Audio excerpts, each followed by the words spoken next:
يجب عليها الكف من إشعال الفتن الطائفية، والكف من دعم الإرهاب، والكف من التدخل في شؤون الدول المنطقة. وعلى كل حال 5 الدول الإسلامية جميعها شاركت في هذه القمة على مستوى عالي جدا، ونحن نرحب بما خرجت به هذه القمة التاريخية. مرة ثانية شكرا لكم وشكرا للسيد تلوسن. شكرا لك.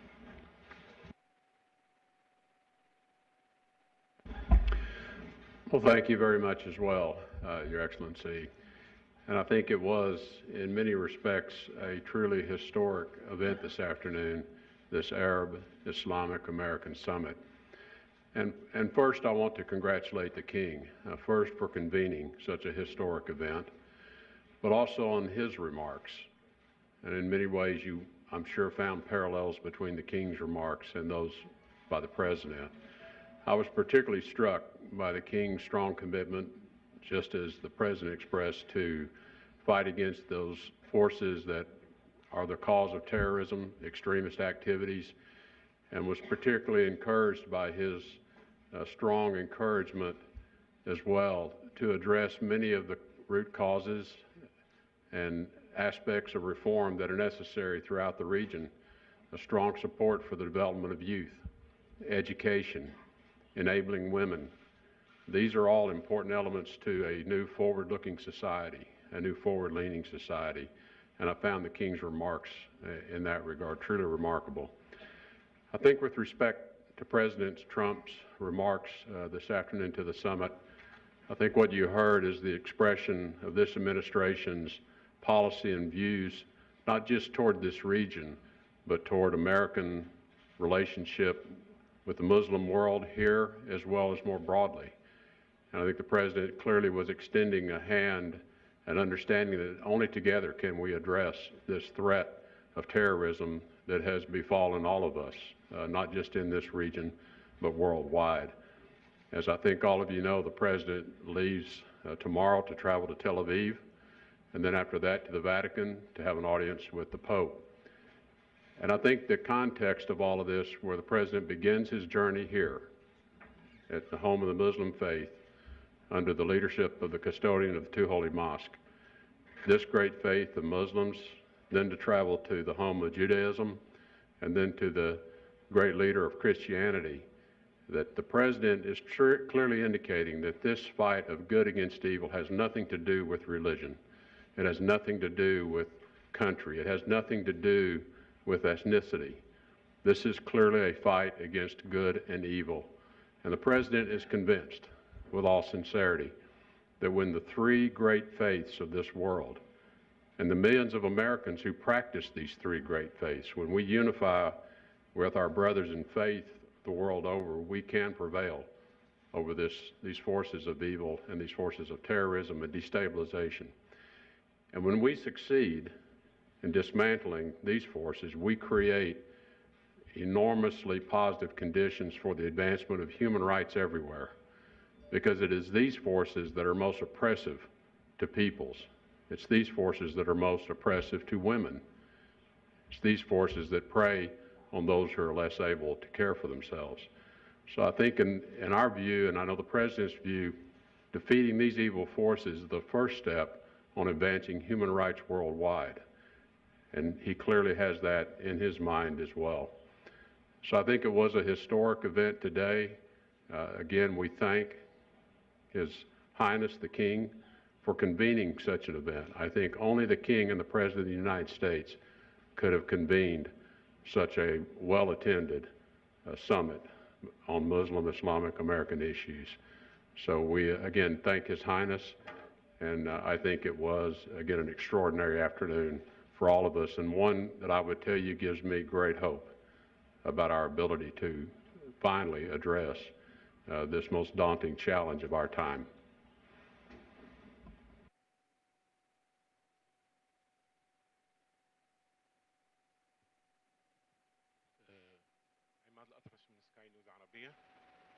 سؤال معالي الوزير.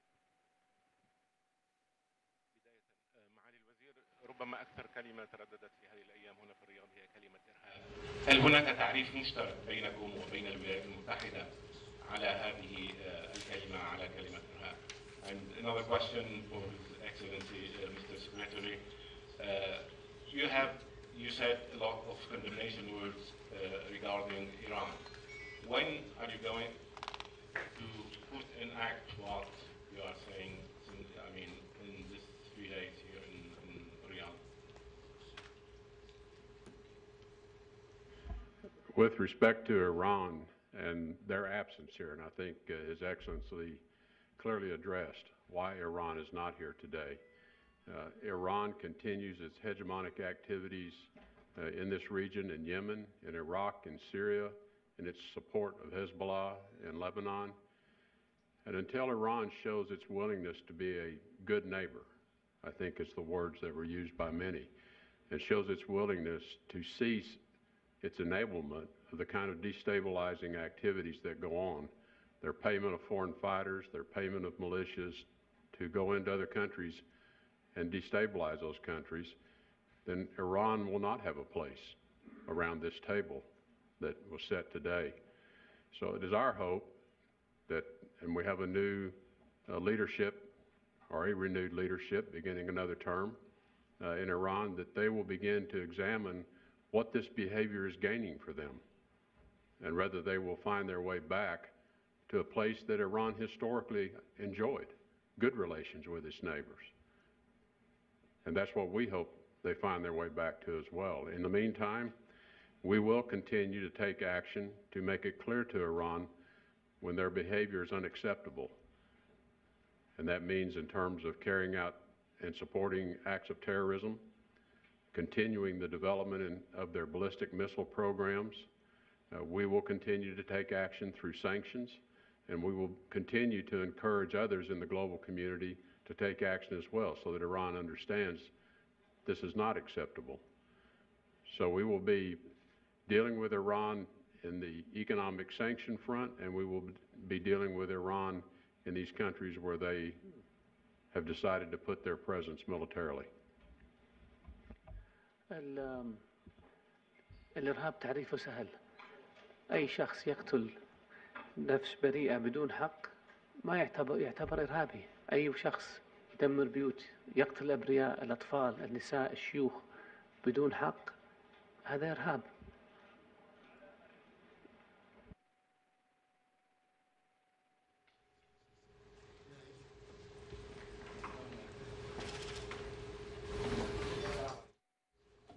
السلام عليكم. نايف رشيد، جريدة الشرق الأوسط.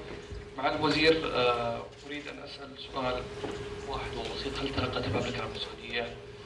تلقت المملكة العربية السعودية وعود وتأكيدات من أن كل المواقف التي خرجت من واشنطن اليوم هي مواقف ستطبق على أرض الميدان بواقعية وحزم؟ علاقة المملكة العربية السعودية مع الولايات المتحدة تمتد أكثر من 8 عقود. العلاقة السياسية بدأت باجتماع المغفولة بإذن الله الملك عبد العزيز مع الرئيس الأمريكي فرانكلين ديلانو روزفلت في 1945. منذ ذلك الوقت إلى الآن والولايات المتحدة دائما عند كلمتها، والمملكة دائما عند كلمتها. فهذا سبب تكثيف العلاقات بين المملكة وبين الولايات المتحدة على مدى العقود الماضية. نحن نثق في كلمة الرئيس الأمريكي، ونحن نثمن وعود الرئيس الأمريكي، ونحن نتطلع للعمل مع الرئيس ترامب في كل المجالات اللي تخدم المصالح المشتركة وتخدم الأمن والسلام في المنطقة وفي العالم.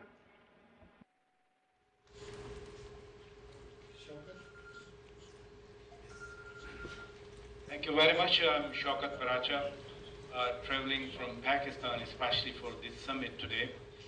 My question to Excellency, the Foreign Minister of Kingdom of Saudi Arabia, is that Pakistan has been fighting against terrorism since 9/11, and we suffered more than 60,000 innocent lives.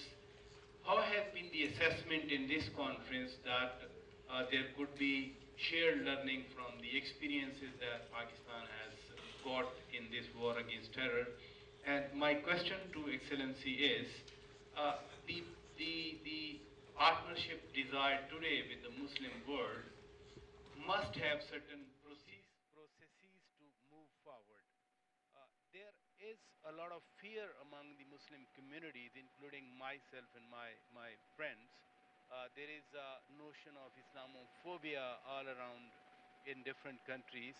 When partnership has been sought and desired, and there has been a great response from all, most of the Muslim countries that were present today, how these processes will have their logical end to bridge the gap and redress the fears among the Muslim communities.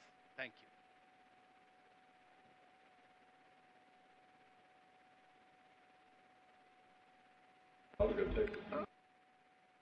No, go ahead. I'm happy to. With respect to, I think the relationship and how the Muslim world is viewed, if I assume you listened to President Trump's speech this afternoon, I hope he dispelled the concerns that many might have.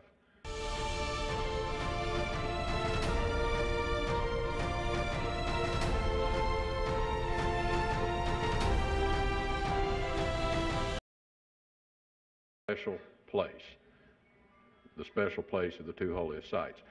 All of this is, I think, useful to us understanding everyone better here, and we hope people in the Muslim community will make a similar effort to understand the American people's interest and concerns that they may have.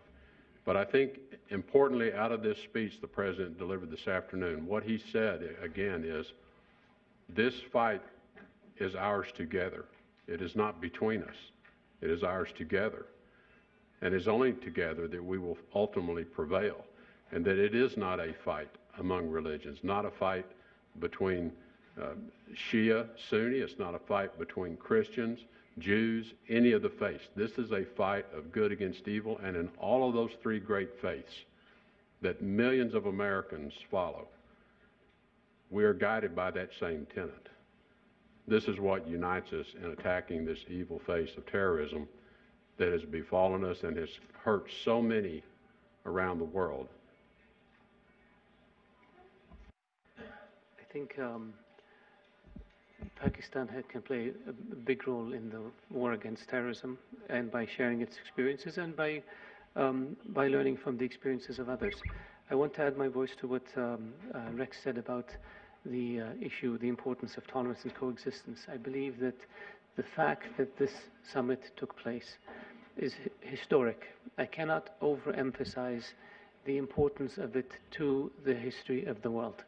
This is unless we are able to move from notions of a clash of civilizations and move towards a partnership among civilizations, we will not be able to eradicate the scourge of terrorism, or which emanates from extremism. And extremism emanates from ignorance. People in the Muslim world believe there is enmity towards them in the West, and so they use that to recruit psychopaths who go and murder people, who then increase the negative attitude of people in the West towards Islam, that causes Western countries to take steps that then fuel the cycle in the Islamic world, and also vice versa. You have extremists in the West who take very bigoted positions or ignorant positions towards the Islamic world, which causes them to recruit psychopaths who demand things or try to do things that provoke a reaction in the Islamic world, and the vicious cycle continues. Unless we move away from this, and then if we are able to move away from this, we are able to isolate the terrorists as mere criminals and psychopaths, and then it becomes a law enforcement matter, and we can deal with it much more effectively. The President deserves a lot of credit for taking this step, making his first visit outside the US to the Kingdom of Saudi Arabia, the birthplace of Islam and land of the two holy mosques, and then going to Israel, and then going to the Vatican to deal with the Jewish world and with the Christian world in order to try to bring the three religions together. This is the way to proceed. This is the way we move from enmity to partnership. This is a fight, not a clash of civilization. This is a fight for civilization. It's, as the President said, it's good versus evil. And good includes everybody, Christian, Jew, Muslim, Buddhist, Hindu, everyone. And evil includes everyone who seeks death and destruction, irrespective of their faith. And so the importance and significance of this conference today is that it is the first step where there's an outreach and there's a desire to say we need to work together, and we need to work together in order to support good versus evil. And we need to take concrete steps to do that, to do so. And I think we have a number of concrete steps that came out of the conference. The launching of the Global Counter-Extremism Center, the agreements on dealing with financing of terrorism and extremism, the recognition, which is the most important part, the recognition that we have to work together in order to build a better future for our children and grandchildren. That's the first step in the process towards dealing with this issue. They say in medicine that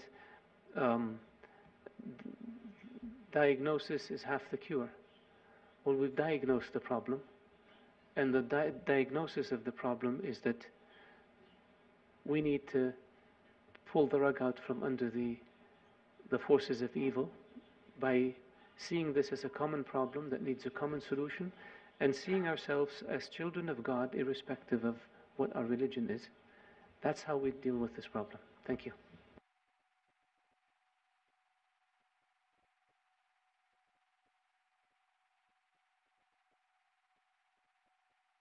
Thank you very much. أشكركم على مجيئكم.